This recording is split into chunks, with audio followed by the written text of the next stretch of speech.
इस दुनिया में कोई भी ऐसा प्रॉब्लम नहीं है जिसका कोई समाधान न हो, लेकिन कुछ लोग अपनी परेशानियों से जल्दीबाजी में निजात पाने के लिए इस कदर आगे बढ़ जाते हैं कि एक उनकी छोटी सी गलती से न जाने कितने की जिंदगियां भी बर्बाद हो जाता है।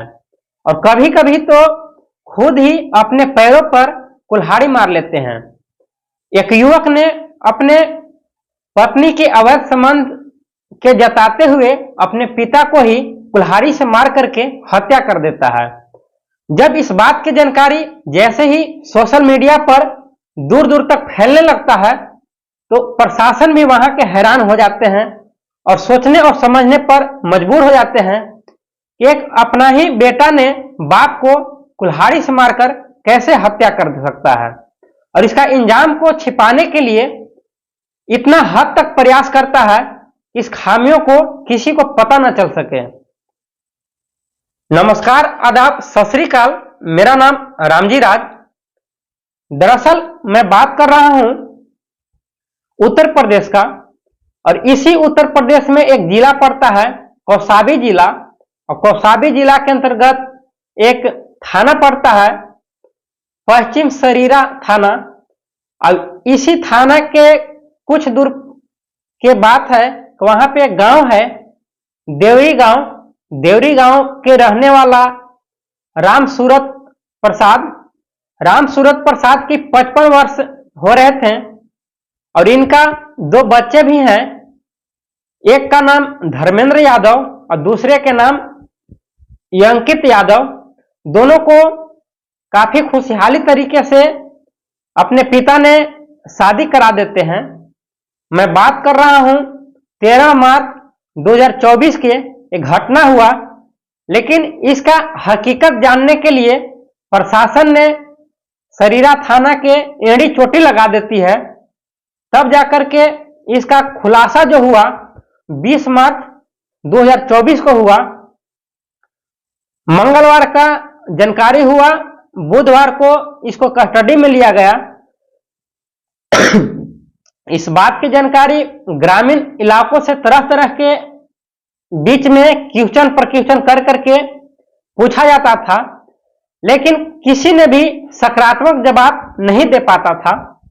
तब से ही प्रशासन ने एक चाल खेलता है, अपने टीम को गठित करता है, और करने के बाद उसमें लिखा रहता है साफ तौर, जो भी इसका मुजरिम है उसके बता दो, उसको 25,000 रुपए की उसको गुप्त रूप से इनाम के घोषणा करती हूं। जैसी जानकारी मिलता है घोषणा के नाम पे लोग डरते हैं, लेकिन डरते डरते एक युवक ने बताता है, इससे पहले कि राम सूरत काफी पैसे वाला नहीं थे, लेकिन गरीब परिवार से बिलोंग करते थे, खेती बाड़ी करते थे, इसी से अपना परिवार का भोजन चलाते थे। तब से ही धर्मेंद्र यादव के शादी पहले ही हो गया था, और इनकी झगड़ा जो है धर्मेंद्र यादव और उनके पिता राम सूरत के बीच में प्रॉपर होता रहता था। धर्मेंद्र बताता है कि हमारी पत्नी के साथ हमारे पिता ने अवैध संबंध बना लिया है, जिसकी वजह से हमारी पत्नी हमेशा हम पर जरा सा भी ख्याल नहीं रखती है, और कभी भी मैं बात करते तो हमेरा विरोधी करती है, और हमारे पिता के पक्ष में ही हमेशा काम का इंजाम देती है। इसलिए मुझे ज्यादा शक है कि हमारी पत्नी ने हमारे पिता के साथ अवैध संबंध है। इसलिए इस बात की जानकारी ग्रामीण लोगों को जैसी मालूम पड़ता है, ग्रामीण लोगों ने तरह तरह के उड़ाना राम सूरत को देने लगते हैं, लेकिन राम सूरत बेकसूर था। आखिर वो करे तो क्या करे, उनका ऐसा नेचर नहीं था। फिर भी बेटे के कहने पर कहा जाता है कि गलत यदि विवाद ऐसा मसला हो तो जल्दीबाजी में फैल जाता है, और यही हकीकत हो तो हकीकत को जानकारी लेने में काफी टाइम लग जाता है। इसी बीच एक कहानी और इसके बीच में चलता है कि राम सूरत के जो लड़का है धर्मेंद्र यादव, इनका ननिहाल पड़ता है इसी गांव से कुछ किलोमीटर दूर भेलखा गांव में इनका ननिहाल है। वहां पे ममेरा भाई है, ममेरा भाई का नाम हरिश्चंद्र। इसी संबंध के बारे में जब भी धर्मेंद्र यादव बताता, जिस वजह से हरिश्चंद्र और धर्मेंद्र के बीच में लड़ाइयां भी होने लगता है। दूसरी तरफ यह ममेरा भाई जो है वो हरिश्चंद्र से इस जो राम सूरत के बेटे जो है धर्मेंद्र के यादव के बीच में लड़ाइयां होने लगता है अपने प्रेम प्रसाद के विवाद में। और दूसरी तरफ ये भी है कि उनके ननिहाल का 20 बीघे जमीन का भी आरोपी है। इनको कहना यह है धर्मेंद्र यादव को कि हमारा जो पिता है, हमारा ननिहाल का जो भी 20 बीघे जमीनें हैं, वो 20 बीघे जमीनें ये जो 50 लाख रुपए में जो बिकने वाला था, वो 50 लाख रुपए में नहीं बिकता, बल्कि हमारे पिता ने एक 5 लाख रुपए में ही अपने 2 लोगों को नाम दर्ज करा दिया है, जिस वजह से और इसका हाहाकार ज्यादा है, इसलिए ज्यादा लड़ाइयां चलता रहता था। और जो खरीदने वाला जो है एक सुरेंद्र मिश्रा जी हैं और दूसरा का नाम है सेबू ने, दोनों मिलकर के एक 50,000 रुपए में ही ये खरीदे हैं सेबू ने, और कुछ पैसे सुरेंद्र मिश्रा ने दिए हैं। कुल मिलाकर के 5 लाख रुपए दे करके इस 20 बीघे जमीन को खरीद लिया है, जिस वजह से धर्मेंद्र यादव ने अपने पिता राम सूरत पर काफी गुस्से होने लगता है।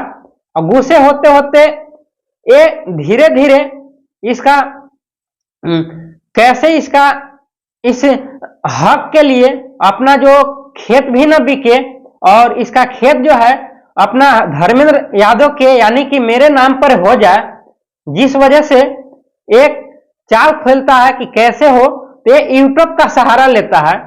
यूट्यूब सर्च इंजन के माध्यम से तरह तरह के सर्च करता है, उसमें करता है कि हम कैसे अपने पत्नी को प्रेमी के जाल में कैसे फंसाया जाए, या फिर पत्नी के प्रेमी को कैसे मारा जाए, या फिर दहेज हत्या से कैसे बचा जाए। तरह तरह के यूट्यूब का सहारा लेकर के देखता है धर्मेंद्र यादव ने, और देखने के बाद इसके बाद उसमें से बहुत सारा कुछ क्राइम का घटना कहानी देखता है। जैसे देखने के बाद ये अपने जो दोनों भाई हैं धर्मेंद्र यादव और दूसरा अंकित यादव, दोनों ने मिलकर के अपने गेहूं के खेत में पटवन करने जाते हैं। और जानने के बाद जैसी रात होता है 8 बज जाता है, तब से ही वहां पे राम सूरत अपने पिता पहुंचते हैं। अब पहुंचने के बाद बोलते हैं कि बेटा तुम दोनों ने रात्रि का टाइम हो गया, घर जाओ, हम रात भर खेत पटा करके सुबह के टाइम पर मैं रिटर्न आ जाऊंगा। तब से ही दोनों लड़के ने अपने घर की ओर चल पड़ते हैं। जैसे ही जाते हैं आधे रास्ते ही धर्मेंद्र यादव ने बताता है कि भाई अंकित तुम घर जाओ, थोड़ी देर बाद मैं घर पे आऊंगा, कुछ हमें दोस्तों से मुलाकात करना है, बातें करके मैं आ रहा हूं।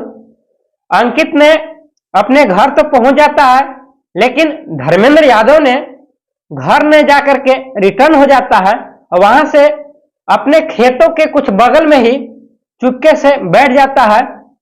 बैठने के बाद 2 घंटे 3 घंटे तक इंतजार करता है। तब से ही आधी रात हो जाता है और पिता को देखता है अपने खेत के बगल में ही एक सोया हुए हैं।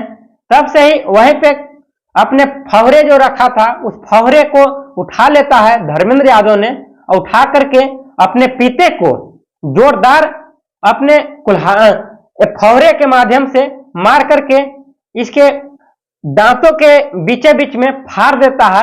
और फाड़ने के बाद वहीं पर उनका मृत्यु हो जाता है।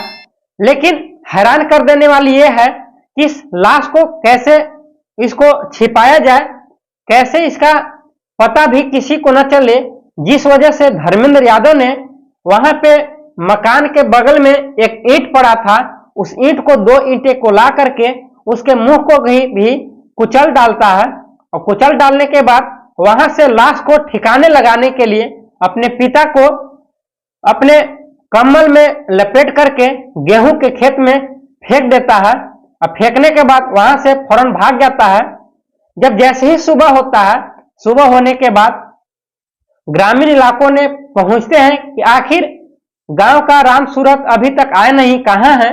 तब से ही वहां के दो चार कुत्ते भी हैं, भौंकने लगते हैं। तब से ही देखते हैं आखिर कुत्ते यहाँ पे जोर जोर से भौंक क्यों रहे हैं। देखते हैं दो युवक ने, ग्रामीण लोग ने, तो पता चलता है कि यहाँ पे लाश पड़ा हुआ है। एक किसी और का नहीं बल्कि राम सूरत का ही लाश है। जैसे ही मालूम चलता है, दौड़ते हुए रोते हुए दो लड़के ने गांव में आते हैं और सूचना देते हैं। जैसे ही गांव को सूचना मिलता है, सूचना मिलते ही वहां से फौरन उस खेत पे पहुंचते हैं और जैसे ही खेत पे पहुंचते हैं वहां पे फौरन अपने थाना, नजदीकी थाना को सूचना करती है। सरीरा थाना में फौरन रिपोर्ट पहुंचता है कि सर, हमारे ही गांव में एक युवक का तेज धार हथियार से वार किया गया है और उसके मुंह पर भी कुचला हुआ नजर आ रहा है, गेहूं के खेत में पड़ा हुआ लाश है। आखिर इस हत्यारा किसने किया है, किसने इस राम सूरत को हत्या किया है।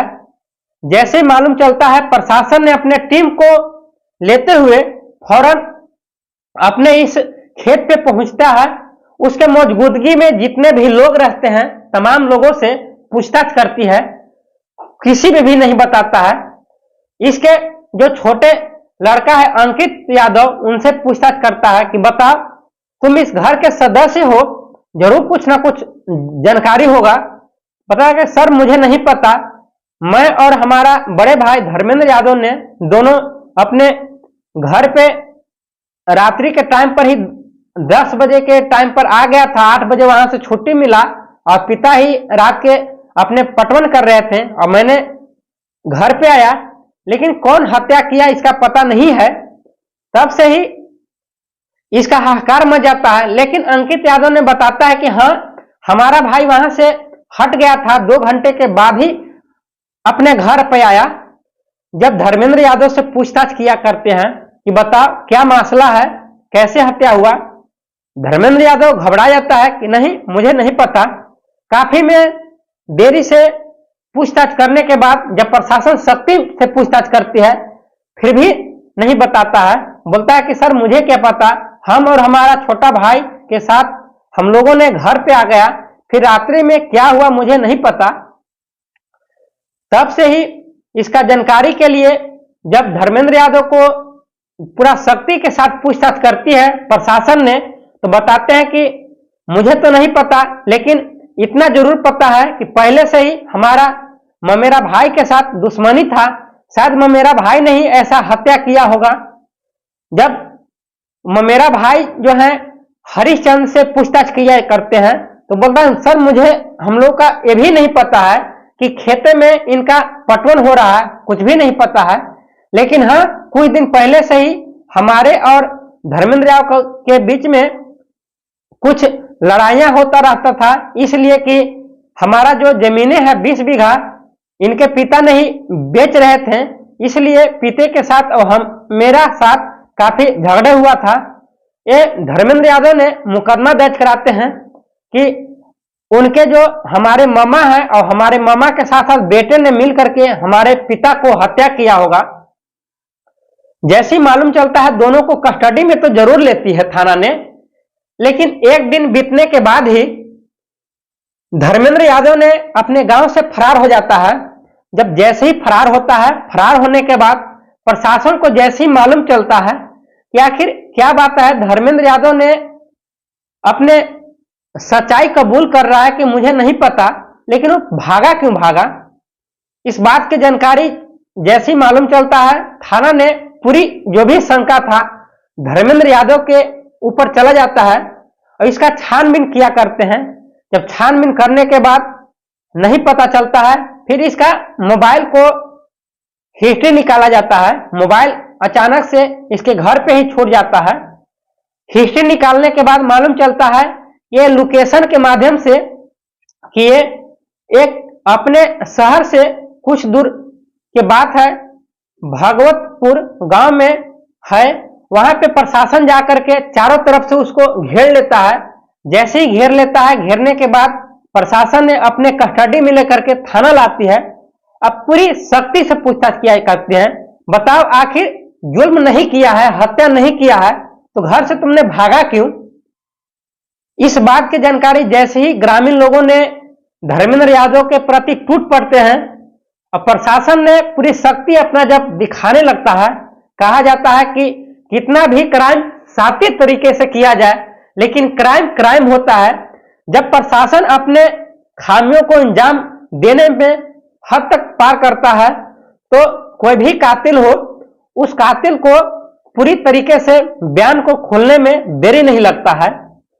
धर्मेंद्र यादव ने टूट जाता है और टूटने के बाद बयान बताता है कि सर, हमारी जो पत्नी है, हमारी पत्नी हमारे पिता के साथ अवैध संबंध कब से ही बना रही थी।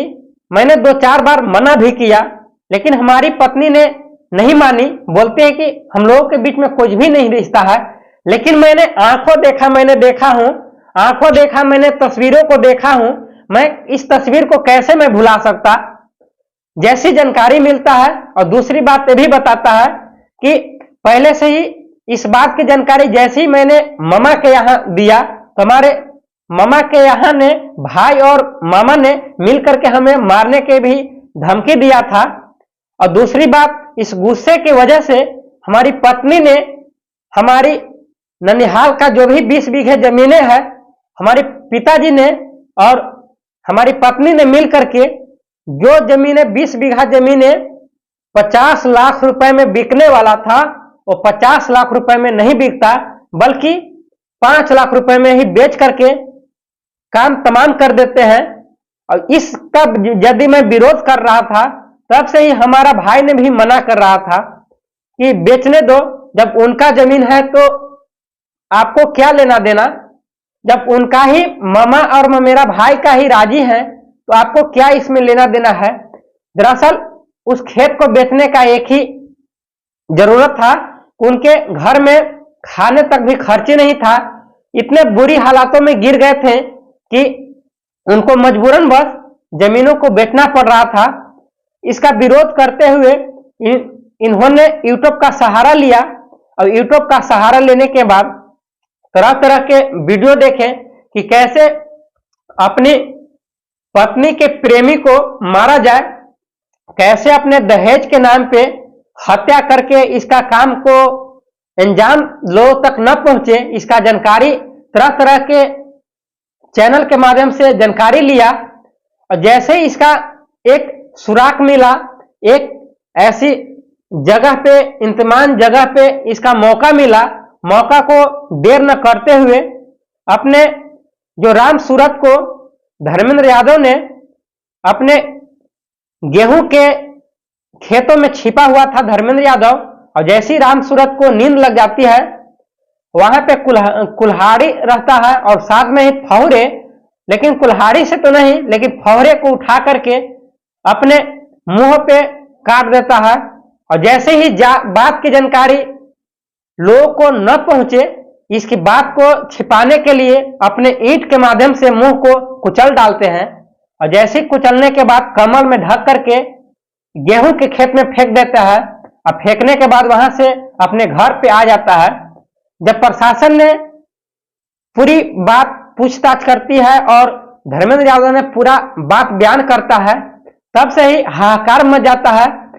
और फिलहाल अभी धर्मेंद्र यादव को अपने कस्टडी में लेकर के 302, 304 और 306 धारा लगा करके एक अपने ही बेटे के ऊपर अज्ञात अपराधी के रूप में एक हत्याकांड के जुर्म में अपने कस्टडी में ले लिया है, और कस्टडी में लेने के बाद जेल भेजा है।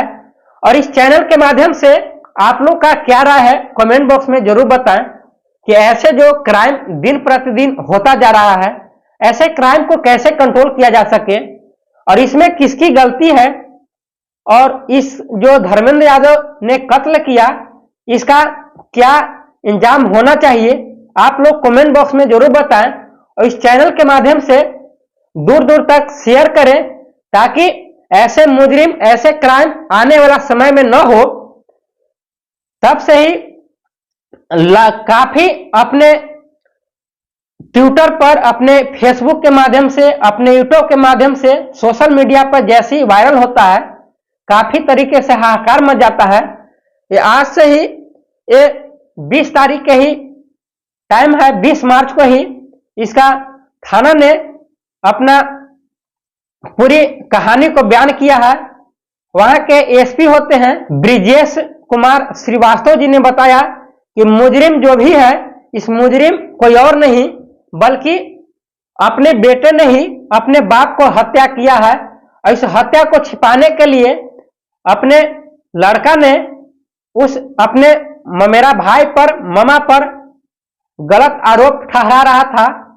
तब से ही हाहाकार मच जाता है। और आप लोग का क्या राय है कमेंट बॉक्स में जरूर बताएं और जो भी कमेंट में नाम अपना देगा वो चैनल के माध्यम से अगले वीडियो में मैं उनका नाम लूंगा।